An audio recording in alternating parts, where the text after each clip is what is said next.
janji syaitan kepada Allah Azza wa Jalla. Makanya di antara ilmu yang harus kita pelajari, kita mempelajari makaidu syaitan, tipu daya syaitan. Di dalam Al-Quran ada janji-janji iblis kepada Allah Azza wa Jalla.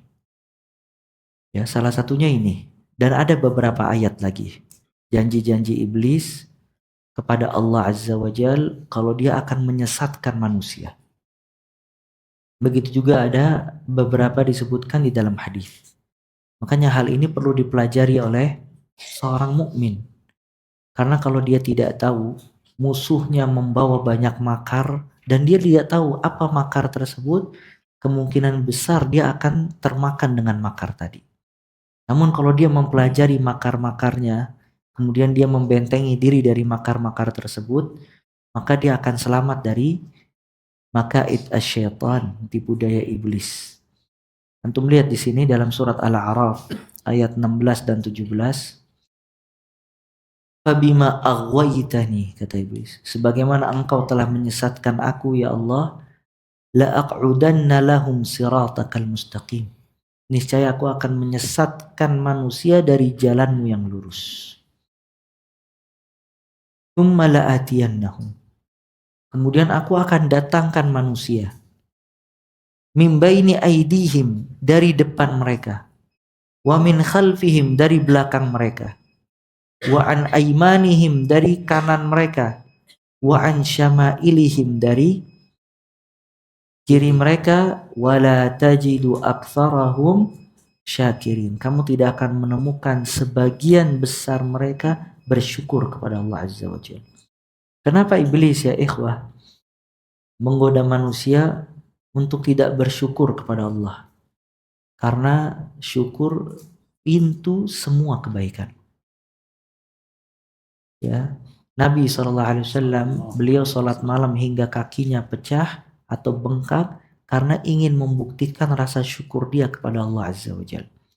Dan manusia apabila dia bersyukur kepada Allah, mengakui semua nikmat dan mengingat-ingat nikmat tersebut, itu akan membuat dirinya banyak berkhidmat kepada Allah. Menjadikan semua persembahannya kepada Allah. Karena dia tahu semua kebaikan datangnya dari sisi siapa? Allah Azza wa Jalla. Nah iblis subhanallah ingin tutup pintu itu. Ditutup pintu untuk mengenal nikmat datangnya dari Allah. Maka manusia kalau dia tidak bersyukur akan masuk ke pintu apa? Kufur. Oleh karena itu sebagian besar manusia kufur kepada Allah Azza wa Jalla. Ya, makanya lihat tipu daya iblis. Wala tajidu aktsarahum syakirin. Engkau tidak akan menemukan sebagian besar hamba-hambamu ini bersyukur kepada Allah. Ya. Dan subhanallah, iblis menggoda manusia untuk tidak apa? Bersyukur. Dan Allah juga mengatakan wa qalilun min ibadiyah syakur, dan hambaku yang bersyukur sedikit.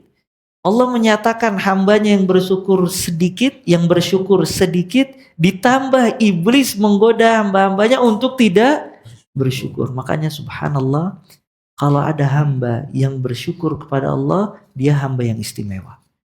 Pertama, dia termasuk golongan sedikit yang difirmankan oleh Allah. Yang kedua, dia termasuk yang terlepas dari tipu daya iblis. Kalau dia pandai bersyukur. Makanya subhanallah, sebagian besar manusia kanut, kufur. Kadang dia kufur sambil bawa mobil, subhanallah. Padahal mobil nikmat apa enggak? Ya dia nikmat. Dia nggak ngeliat sampingnya kepanasan, kehujanan. Dia di mobil sama keluarganya. Cuman masih kufur. Dia tipu daya iblis. Ya, kadang dia kufur kepada Allah dengan apa? Dengan rumahnya yang mewah, nggak ngontrak, kufur dia. Ya, maka ini semua subhanallah tipu daya iblis. Oleh karena itu kalau manusia bersyukur, banyak mengingat ti'dadun ni'am, mengingat nikmat, dia termasuk hamba-hamba yang sedikit yang dijelaskan oleh Allah di dalam Al-Quran, dan dia termasuk yang terlepas dari tipu daya syaitan dan iblis. Karena Allah mengatakan tentang iblis, wala tajidu aktsarahum syakirin. Engkau tidak akan menemukan sebagian besar hambamu bersyukur. Ya, dan subhanallah, bil munasabah, kebetulan apa nikmat terbesar ya ikhwah? Nikmat terbesar apa? Nikmat terbesar subhanallah tauhid. Antum bayangkan di luar sana orang berbuat syirik, yusyrik billah. Ya, dia mengeluarkan hartanya sebanyak-banyaknya, umrah puluhan kali, haji tiap tahun, tapi dia sujud kepada selain Allah. Dia minta kepada selain Allah. Kemudian dia wafat dan belum bertaubat dari perbuatan tersebut. Akan gugur semua kebaikannya, terancam kekal di dalam api neraka. Ya, sedangkan subhanallah Allah menyelamatkan kita dari kegelapan syirik.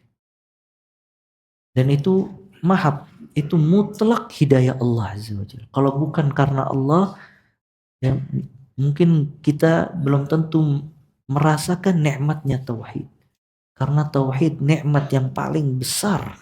Orang bisa menjadikan Allah satu-satunya zat yang dia sembah. Ya. Makanya iblis berusaha menghilangkan nikmat ini. Dia mengecilkan fadlu tauhid, keutamaan tauhid. Yang Allah membesarkan tauhid tadi. Dan Nabi SAW mengagungkan tauhid.